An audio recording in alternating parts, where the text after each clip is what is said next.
The Caribbean Sea. 3 a.m. A small fishing boat slowly moves through the waves. 4 people on board. They don't know they're being watched.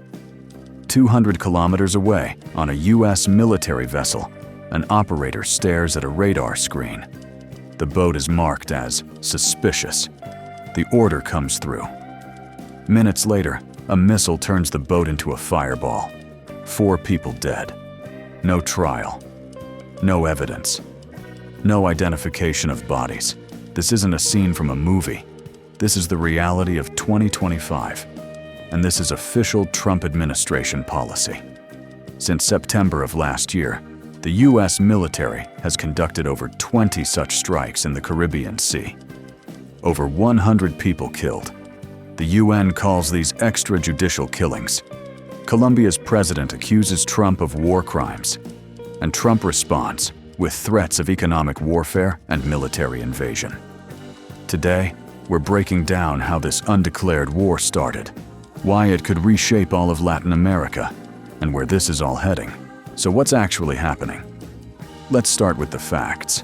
In September 2024, the Trump administration launched an operation code-named Southern Spear. The official goal: fighting drug trafficking in the Caribbean basin. Sounds noble, right? But the devil, as always, is in the details. Here's how it works in practice. U.S. military ships and aircraft patrol the Caribbean Sea. They use radar, satellites, and drones to track any suspicious vessels. What makes a vessel suspicious? The criteria are vague. Moving at night. Suspicious? Transponder off? Suspicious. Unusual route? Suspicious. When a boat gets flagged as suspicious, the military can act at their discretion. Sometimes they try to stop the vessel. Sometimes they attack immediately. No trial. No evidence. No verification. According to Associated Press data, from September 2024 to January 2025, there were 21 confirmed strikes, at least 83 people killed. But these are only official numbers. The real figures are likely higher. Trump calls those killed narco-terrorists. But there's one problem, a very big problem. Nobody verified who these people actually were. Meet Alejandro Carranza, 42 years old, fisherman, father of 3, lived in a small village on Colombia's northern coast. On October 12, 2024, Alejandro went out to sea in his boat. Regular fishing trip, regular day. He was supposed to return in 2 days. He never came back. A week later, his family contacted the police. They started searching. And then something horrifying was discovered. That night, when Alejandro was at sea, a U.S. military vessel struck a suspicious boat in those waters. The boat was destroyed. No survivors. No bodies recovered. Alejandro's family claims it was his boat. They have GPS data from his phone. The last signal came from exactly where the strike occurred. But the U.S. military neither confirms nor denies this. Just silence. Colombia's President Gustavo Petro publicly spoke about this case. He said, "The United States killed an innocent Colombian fisherman without trial, without evidence, without investigation. This is a war crime." Trump responded in his typical style. Colombia's president does nothing to stop drugs. He's weak. Maybe he's next. Think about that threat for a moment. The President of the United States just threatened the leader of an allied nation. To understand what's happening, we need to understand who Gustavo Petro is and why Trump hates him. Petro is Colombia's first left-wing president in history. Former guerrilla fighter, social reformer. And most importantly for our story, he's trying to find alternatives to the militarized war on drugs. Petro's position is simple. The war on drugs has failed. For 50 years, Colombia has fought cartels with military force. Result? More violence, more corruption, more drugs flowing to the U.S. than ever before. So Petro proposed something radical. Focus on crop substitution. Help farmers grow legal crops. Address the economic roots of drug trafficking instead of just killing traffickers. Trump sees this as weakness. On January 26, 2025, he posted on Truth Social, "Colombia refuses to accept deportation flights. They refuse to fight the cartels. President Petro is a disaster. Emergency tariffs and sanctions start now." Within hours, Trump imposed 25% tariffs on all Colombian goods, threatening to increase to 50% visa bans for Colombian government officials, cancellation of all U.S. aid to Colombia, travel restrictions on Colombian citizens. Colombia's economy is heavily dependent on exports to the U.S. Coffee, flowers, fruits. These industries employ millions of Colombians. Trump just put a gun to their heads. But here's what makes this truly dangerous. Petro didn't back down. He responded, "I will not accept threats from anyone. Colombia is a sovereign nation. If Trump wants war, he should declare war honestly, not kill our fishermen in the dark." And this is where things escalated. Let's talk about the economic weapon Trump is using, because it's more devastating than you might think. Colombia exports about $15 billion worth of goods to the U.S. annually. The U.S. is Colombia's largest trading partner. Coffee alone accounts for $2.7 billion. Flowers, $1.5 billion. Oil, $4 billion. A 25% tariff doesn't just hurt Colombian businesses, it destroys them. Because here's the thing about global trade. Margins are thin, very thin. A coffee farmer in Colombia might make a 10% profit margin. Add a 25% tariff, and suddenly they're operating at a 15% loss. They can't compete with Brazilian or Vietnamese coffee. The result? Bankruptcies, job losses, economic collapse in rural Colombia. And Trump knows this. That's why tariffs are his favorite weapon. They cause pain fast, and they're legal. No bombs, no invasions, no UN resolutions, just economic strangulation. But there's a dark irony here. You know what happens when Colombian farmers can't make money from legal crops? They go back to growing coca, the raw material for cocaine. So Trump's policy, designed to fight drugs, is actually creating the perfect conditions for more drug production. It's insane. Petro pointed this out in a speech to the Colombian Congress. Trump is punishing us for not stopping drugs, while his policies push our farmers back into drug cultivation. This isn't a war on drugs. This is a war on Colombia. And he's not wrong. Now let's talk about the legal side of this, because it's important.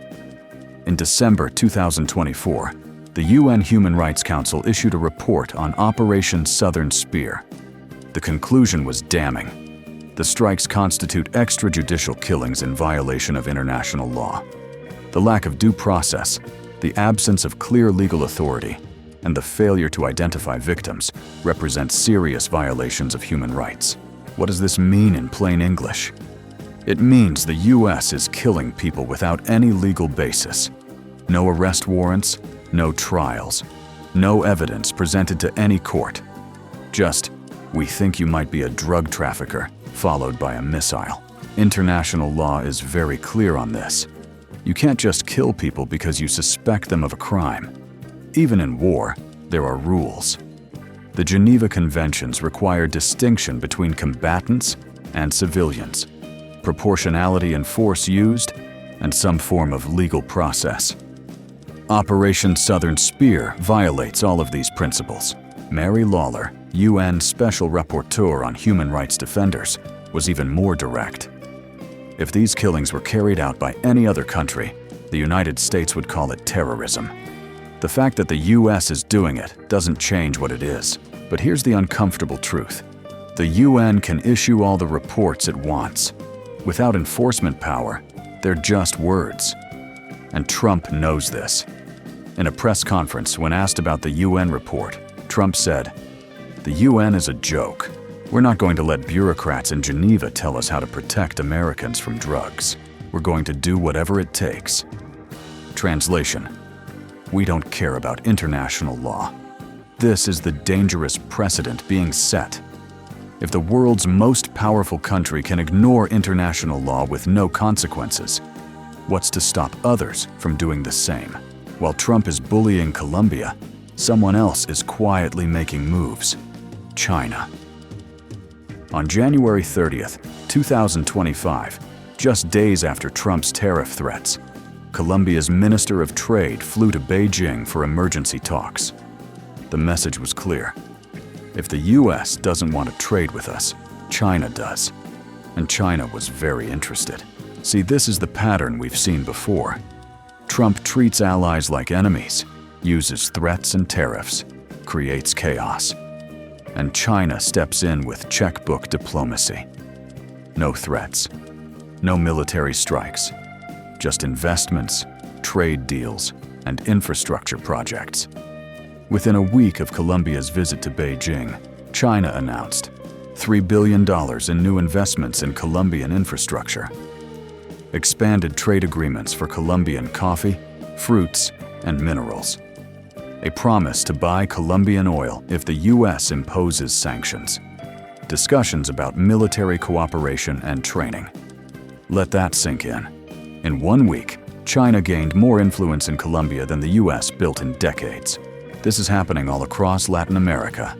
Trump's aggressive approach is pushing countries away from the US and toward China. It's strategic stupidity on a grand scale. Former US Ambassador to Colombia Kevin Whitaker put it bluntly: we're losing Latin America, not because China is so attractive, but because we're making ourselves so repulsive. Trump is handing the region to China on a silver platter. And he's right. This isn't about China being better. It's about the US being worse. So where does this all lead? Let me give you 3 scenarios, ranked from least to most catastrophic. Scenario 1. De-escalation. Trump backs down. Unlikely, given his personality, but possible. International pressure mounts, the economic damage becomes too severe, or domestic political costs force him to retreat. Tariffs are reduced, operations scaled back. Some diplomatic face-saving agreement is reached. Probability: 20%. Scenario 2. Frozen conflict. The status quo continues. Strikes continue in the Caribbean.